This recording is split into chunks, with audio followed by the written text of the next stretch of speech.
Kepala Badan Gizi Nasional Dadang Hidayana memberikan klarifikasi soal video viral motor trail berlogo MBG. Ia menegaskan kendaraan tersebut merupakan bagian dari program pemerintah. Dadang menyebut pengadaan motor sudah masuk dalam anggaran tahun 2025. Motor ini akan digunakan untuk mendukung operasional kepala SPPG di daerah, terutama wilayah terpencil. Klarifikasi disampaikan di Istana Kepresidenan Jakarta pada Rabu 8 April 2026.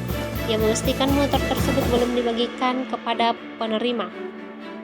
Dan rencana pengadaan 25.000 unit pada tahun 2025, pemerintah telah merealisasikan 21.801 unit motor listrik. Jumlah itu disesuaikan dengan anggaran yang tersedia. Dadang juga membantah kabar yang menyebut harga satu motor mencapai 58 juta. Ia menegaskan harga yang dibeli pemerintah lebih rendah dari harga pasaran.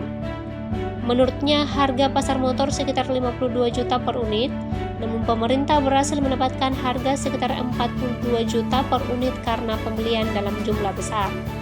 Untuk sementara pemerintah tidak menambah jumlah unit dan mencukup 21.801 motor listrik. Kendaraan ini diharapkan bisa menunjang kegiatan operasional di berbagai daerah. Motor listrik kan sudah ada dalam perencanaan 2025 dan itu masuk dalam anggaran 2025, ya kan? Dan realisasinya dari target 24.400 itu kita hanya bisa realisasikan 21.801 dan itu sudah masuk dalam anggaran 2025. Harga pasaran 52, kita beli kalau nggak salah 42 di bawah harga pasaran. Akan distribusikan nanti untuk operasional seluruh orang yang ada di SPPG, terutama di daerah-daerah yang sulit.